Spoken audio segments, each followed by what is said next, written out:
Muhammadin wa ala alihi wa sahbihi ajma'in. Allahumma salli ala sayyidina Muhammadin nabiyil ummi wa ala alihi wa sahbihi wa sallim. Rabbi shrah li sadri wa yassir li amri wahlul 'uqdatam min lisani yafqahu qawli. Amma ba'du. Puji syukur mari kita sampaikan kepada Allah SWT dengan sama-sama membaca sholawat kepada dia, dan alhamdulillah bisa dikabulkan. Untuk saya memberikan materi kepemimpinan pada jam pertama.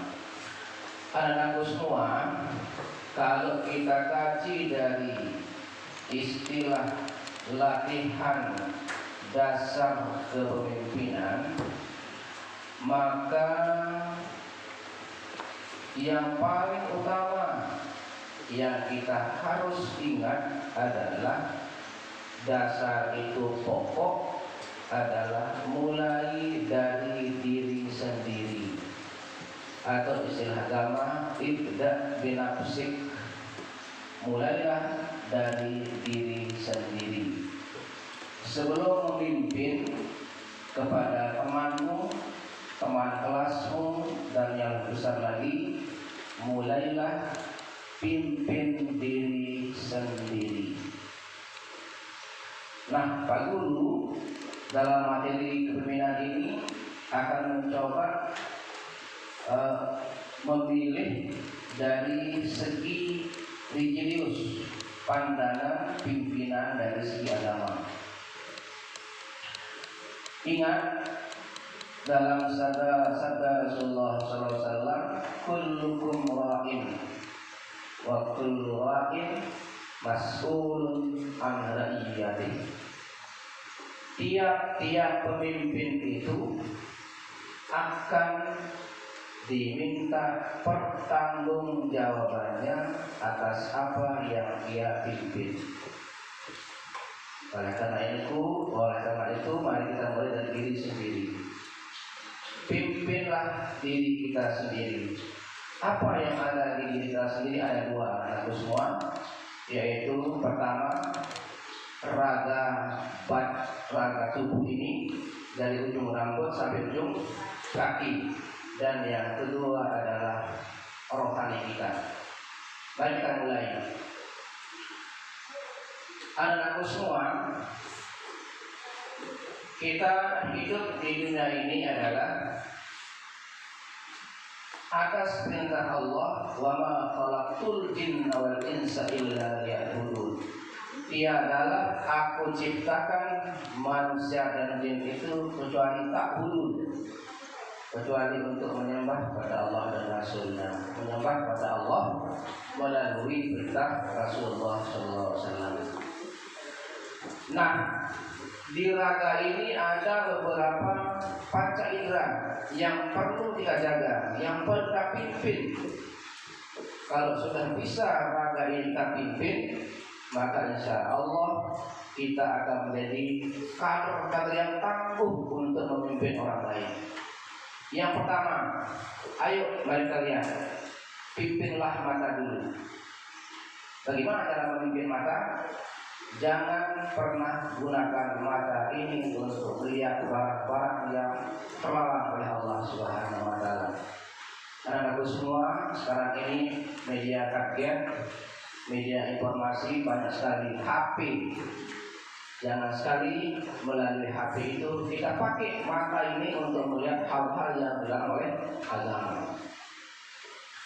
Bila anakku mampu memimpin mata, maka mata itu akan terus-menerus berbuat baik. Mengapa? Karena mata sudah kita terpimpin. Yang kedua, telinga. Mari kita jaga telinga kita untuk mendengar hal-hal yang baik. Baik nasihat itu datang dari guru, dari temanmu, dari bapak ibu. Pimpin dulu telinga kita, telinga kanan dan telinga kiri. Ayo mari kita berusaha bersama-sama untuk memimpin telinga kita. Yang ketiga, ayo pimpin hidung kita. Jangan pernah mencium sesuatu yang belum halal, sesuatu yang membawa mudarat, sesuatu yang akan mencelakakan kita. Dengan hidung kita bisa mudarat. Ayo pimpin hidungmu. Yang keempat adalah bibir. Ayo pimpin bibir. Di dalam agama dikatakan salamatul insan fi hifzil lisan. Selamatnya manusia itu adalah ketika dia bisa menjaga lidahnya. Salamatul insan fi hifzil lisan. Selamatnya manusia itu ketika dia bisa menjaga lidahnya. Al-Quran mengatakan al-fitnatu asyaddu minal qatli. Fitnah itu lebih kejam daripada pembunuhan. Dari mana fitnah itu keluar? Dari mulut, lidah. Nah, anak-anakku semua, sebelum Allah menghisab lidah kita masing-masing, ayo pimpin lidah kita dulu. Jangan sampai lidah ini akan bawa kita kepada kemurkaan Allah. Ingat, besok dalam kubur dikatakan Iqra kitabak, bacalah tulisan-tulisanmu. Apa tulisanmu? Apabila telah kita gunakan lidah ini untuk mencederai orang, menjerumuskan orang, memfitnah orang dan sebagainya, maka kita akan lihat tadi hasilnya. Ayo pimpin lidah dulu. Ya. Yang berapa tadi itu? Yang keempat. Ayo pimpin lidah. Bahasa Indonesia katakan ringan tangan. Artinya bisa apa ringan tangan?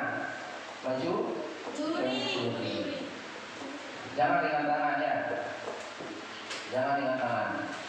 Ringan tangan itu artinya dalam bahasa Indonesia adalah suka mengambil barang milik orang lain. Yang berapa itu? Yang kelima. Yang keenam.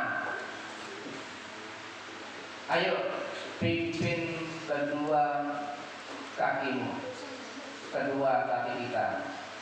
Jangan pernah, ayo mari berusaha untuk kita pakai tangan ini menuju kepada kebaikan.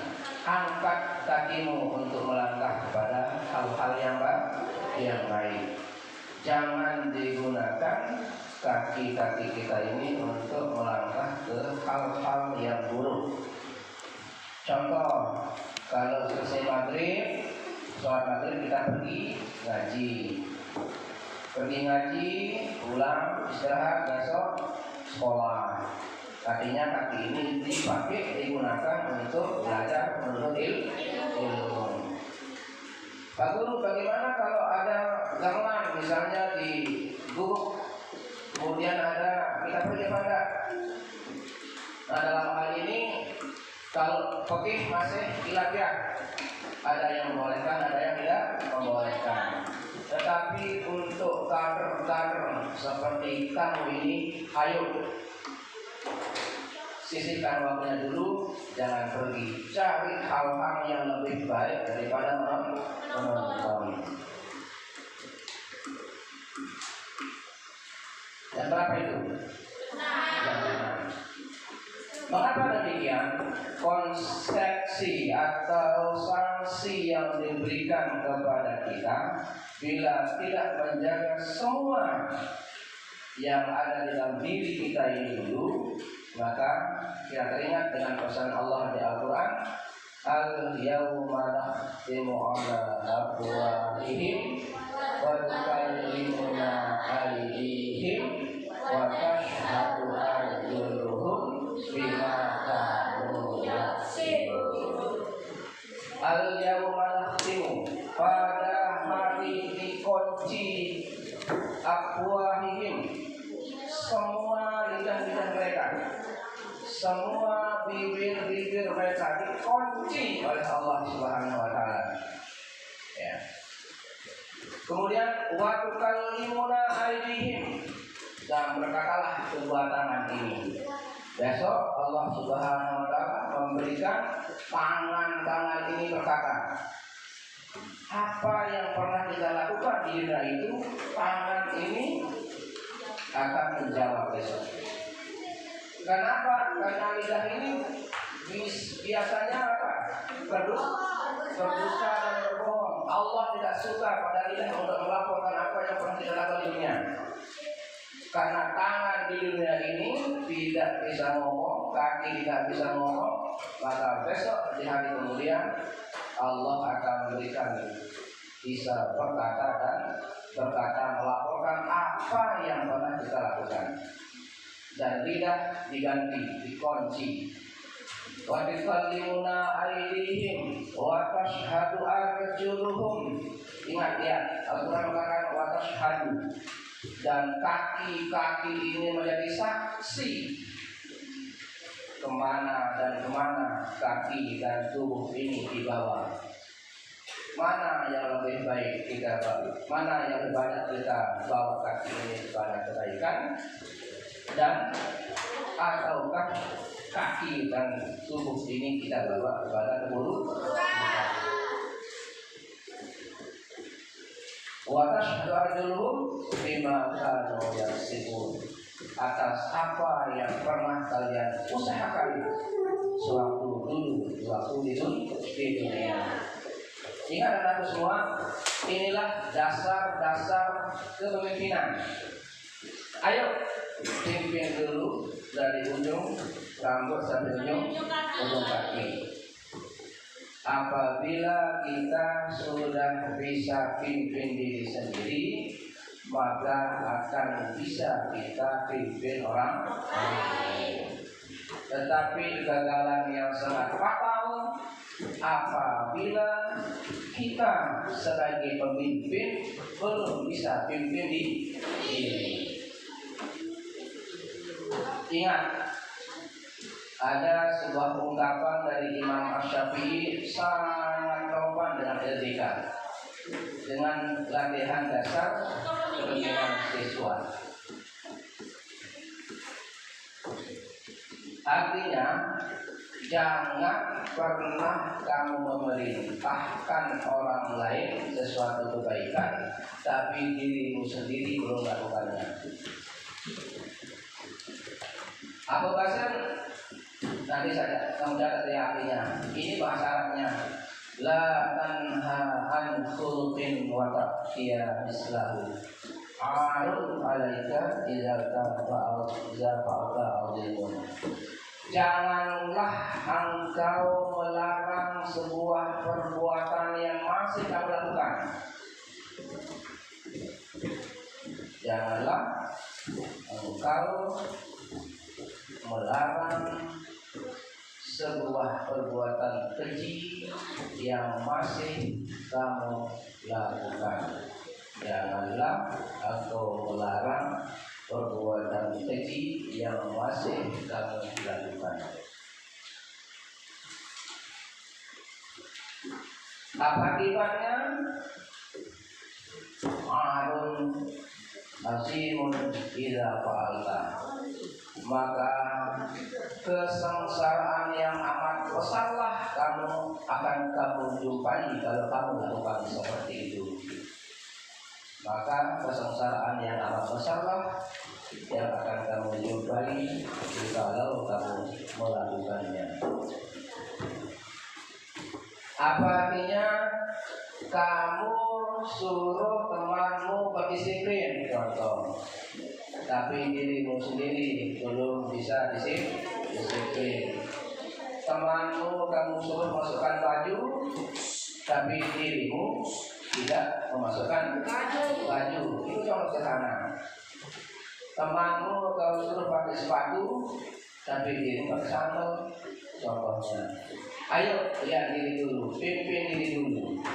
Bila sudah purna, sudah bisa lakukan, maka bisa kamu berikan kepada teman-temanmu.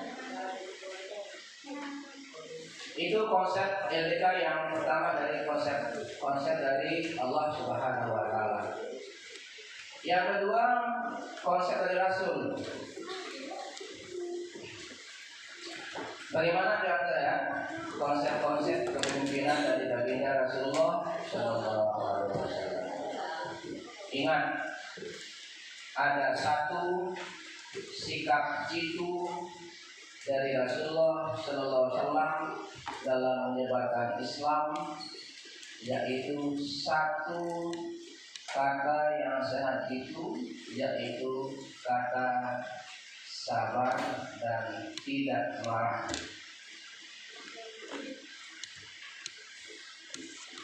Nanti yang akan coba lihat di buku-buku agama. Jadi dalam sejarah tidak pernah satu kali pun baginda Rasulullah SAW itu menyelesaikan masalah dengan cara marah.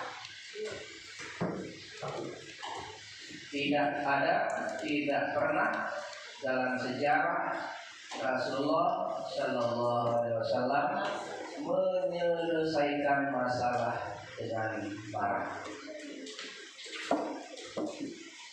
Beliau menyelesaikan semua permasalahan umat, semua permasalahan rumah tangga, semua permasalahan urusan dunia dengan kata satu, sabar.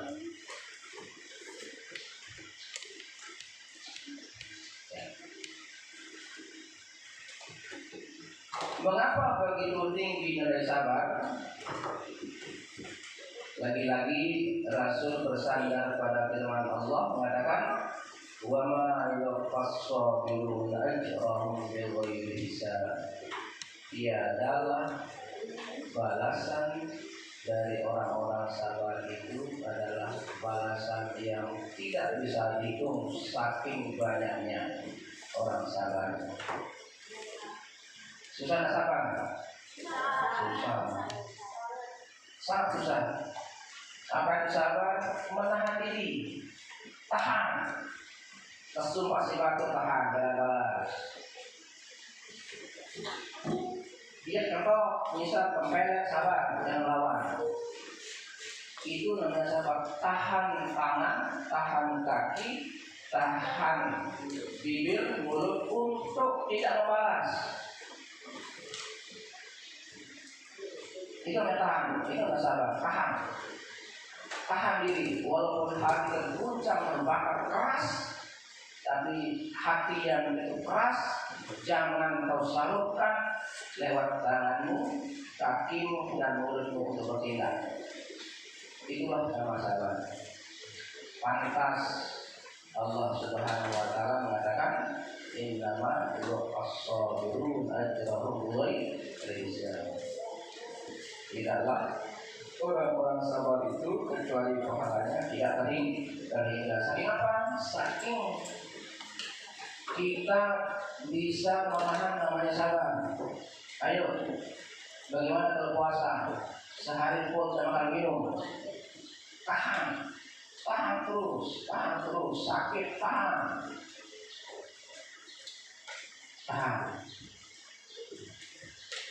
Nah, orang-orang yang menahan diri untuk tidak berbuat, tidak membalas itu, Allah lah yang membalas.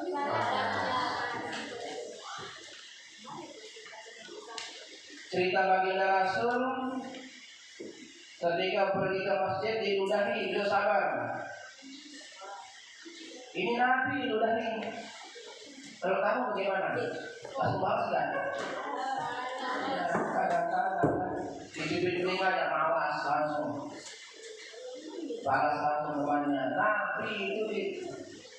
mendahi 3 hari, keempat harinya kemudian nggak ada. Yang mana orang yang beli saya?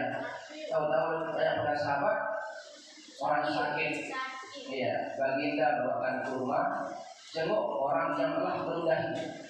Bagaimana perannya Rasul? Itulah sahabatnya luar biasa. Ayo, mudah-mudahan kita bisa dari seperti itu. Dalam ilmu kepemimpinan, jiwa sabar itu harus diutamakan. Dalam ilmu kepemimpinan, jiwa sabar itu perlu diutamakan. Jangan sedikit-sedikit marah. Rasul mengatakan, at-ta'anni minar rahman, sikap sopan santun lembut itu dari Allah Subhanahu wa taala. Kemudian sifat pemarah itu dari setan. Tapi marah di mana? Ada posisi-posisi masing-masing. Jangan kemudian orang berzina kemudian sabar, lembek, marah, sabar, kamu salah, kemudian ditegur sama Pak Guru, wajar, marah. Nah, itu porsinya, kedudukannya marah itu. Jadi marah tempatnya ada porsi-porsi tertentu. Jangan melihat kesabaran, maksiatan kemudian kita sabar, salah. Ya. Jika melihat sesuatu yang salah, pertama tegur dengan pangan, dengan senjata. Yang kedua tegur dengan lidah, peringatkan. Yang ketiga adalah tegur dengan hati. Itulah apapun iman. Bagi Rasul mengatakan selama iman itu adalah menegur kemungkaran itu dengan hati. Nah, aku semua kaitannya dengan ilmu kepemimpinan itu. Jadi seperti yang tadi itu, ayo mulai dari diri sendiri.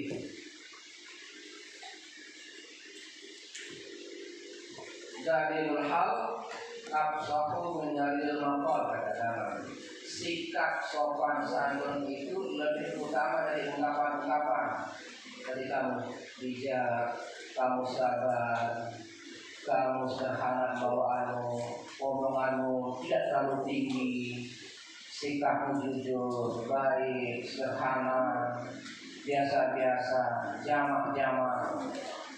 Itu membuat orang menjadi cinta, menjadi kangen pada sikapmu.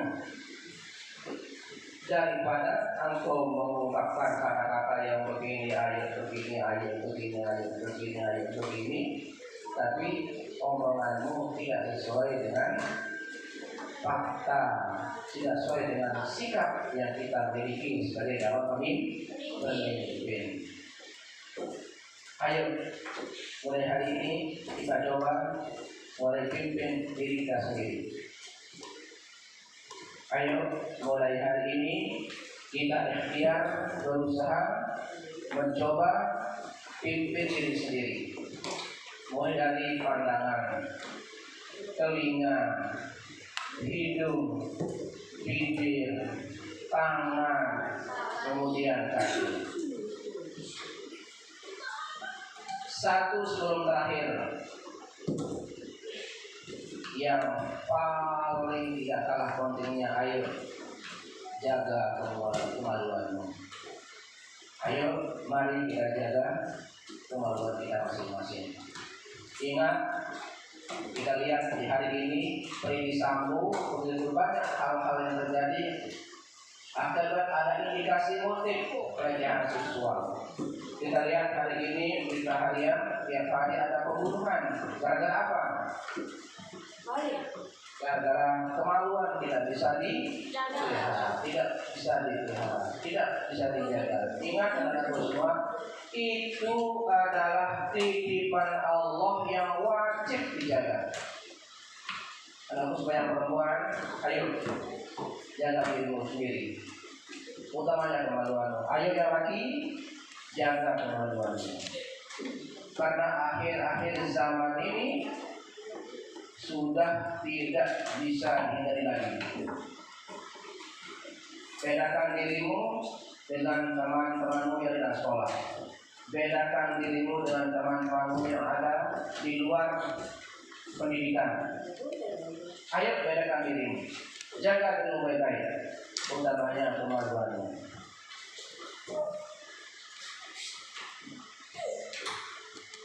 Itu adalah amanah Allah yang dititip lewat kita masing-masing.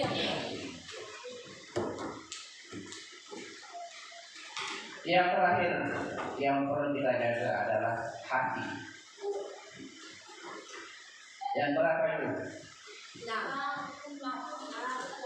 Yang 8. Coba hitung: mata, hidung, bibir, telinga, tangan, kaki, kemaluan, dan hati. 9 tambah 8. Ayo jaga hatimu.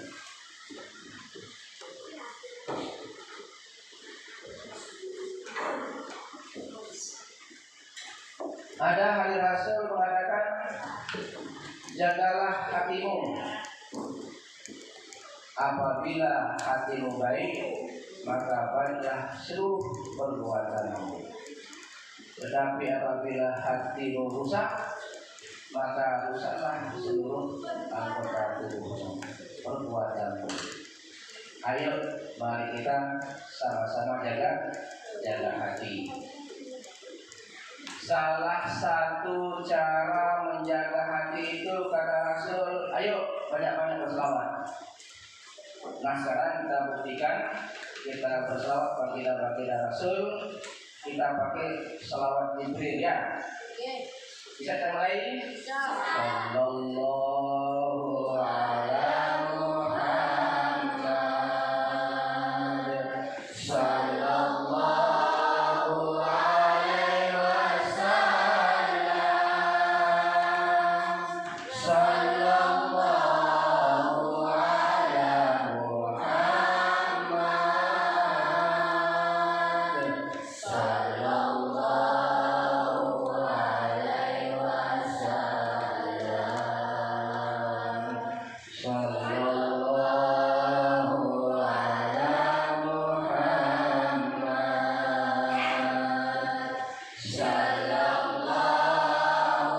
sallallahu alaihi wasallam, sallallahu ala Muhammad, sallallahu alaihi wasallam, sallallahu ala Muhammad, sallallahu alaihi wasallam, sallallahu ala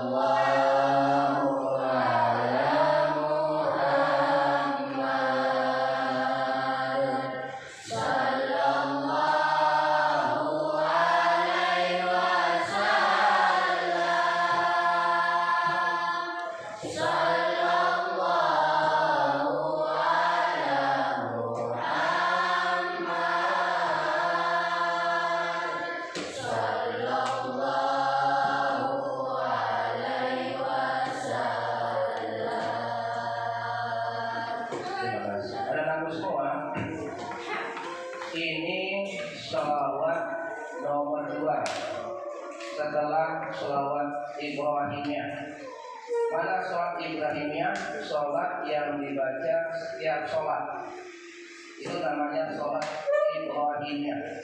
Itu sholawat raja dari raja sholawat. Karena tidak sah sholat itu kalau tidak membaca sholawat. Sholawat Ibrahimiyah namanya. Baru yang kedua, sholawat Jibril yang tadi itu. Itu kisahnya ketika Nabi Allah Adam akan nikah dengan Hawa, mencari mahar. Apa di mahar? Mas kawin. Ketika itu datanglah Jibril. Dia akan menjadi saksi pernikahan antara Nabi Allah Adam dan Hawa. Nah, saat akan nikah masalahnya apa? Maka selawat Jibril. Itulah yang tadi itu. Nah, siapa yang mengamalkan selawat Jibril ini, maka kelak dia akan mendapat syafaat dari baginda Rasulullah SAW lewat sholawat Jibril. Yang tentu semua ini bisa diamalkan karena saya pernah ijazah sholawat ini dari seorang Habib Al-Qadri. Jadi sanadnya nyambung sabda baginda Rasulullah SAW. Jadi apa? Amalkan sholawat. Kalau mampu 10.000 sehari semalam. Kalau tidak mampu 5.000. Kalau tidak mampu 1.000. Kalau tidak mampu 100. 100 itu sebentar. Sallallahu alaihi Muhammad, sallallahu alaihi Muhammad, sallallahu alaihi Muhammad, sallallahu alaihi Muhammad, sallallahu alaihi Muhammad, sallallahu alaihi Muhammad, sebentar 100. Nah, salah satu jalan untuk memelihara hati itu, yuk banyak-banyak kita membaca.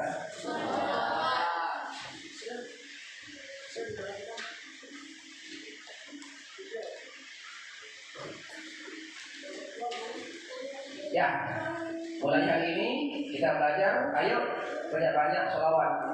Untuk apa? Untuk membersihkan hati. Ada sebuah ungkapan di Al-Ghazali itu mengatakan bitasfil zatil Mustafa wa huwa hadirun fi ayyi makanin wa buldani. Dimanapun Rasulullah SAW, dimanapun kita membaca sholawat, maka Rasulullah SAW hadir di tempat itu. Hadirnya dalam bentuk rohani. Jadi kita berselawat dari kali itu Rasulullah hadir. Tanazzalu malaikat rahmah. Jadi rahmat turun bila kita banyak-banyak baca sholawat. Nah, ini titipan dari Pak Guru untuk LDK, dasar-dasar kepemimpinan melalui pandangan Islam. Nah, nanti dari Bapak Guru-guru yang lain, pemateri yang lain nanti akan menyampaikan bagaimana kepemimpinan itu lewat pendapat-pendapat yang lain. Oke, anak-anak semua, jaga diri dari tubuh ini dari atas sampai bawah. Yang terakhir, jaga hatimu. Bagaimana cara menjaga hati? Yuk banyak-banyak membaca sholawat. Sholawat itu mudah, tapi ganjarannya sangat banyak dan sangat banyak.